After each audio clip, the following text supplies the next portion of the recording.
Well, one ailing industry under corporate restructuring efforts, the nation's shipbuilding industry. As the government wrestles with restructuring, the local community surrounding shipbuilding struggles to stay afloat while trying to pick up the pieces in the face of harsh reality. Our Shin Semin is in the city of Geoje with a look at the drastic twist of fate for the once seemingly invincible industry. The first of our two-part special. It used to be a city, proud to be called the home of leading shipbuilders, but now it's slowly losing its vibrance.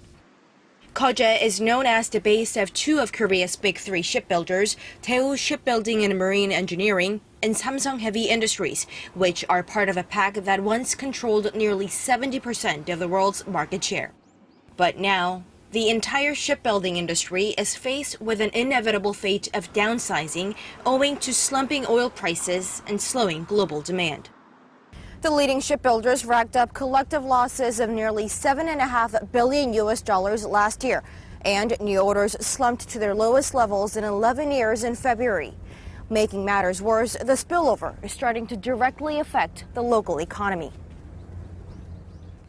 Neighboring shops and restaurants that largely cater to workers from the industry are starting to close shop due to a steep slide in business.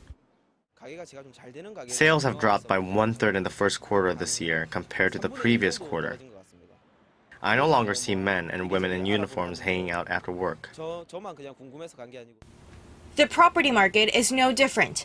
Contrary to a bump of nearly 2% seen in Korea's overall housing market, prices in Geoje have gone down by 1%. In the recent months, the rental fees of studios near Daewoo Shipbuilding have dropped by 30%. On the labor front, the situation is much worse.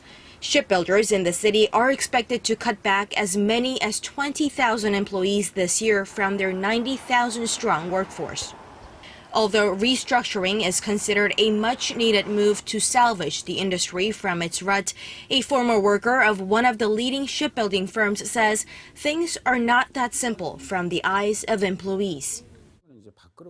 Many of my former colleagues have already left their workplaces, and it's not easy finding an alternative job, especially given the short amount of time we had and the fact that we were high-paid workers. Experts worry that losing large groups of employees with high wages in the process of corporate restructuring will result in a drop in household spending, thereby putting the health of the local economy at greater risk. Shin Semin, Arirang News, Geoje.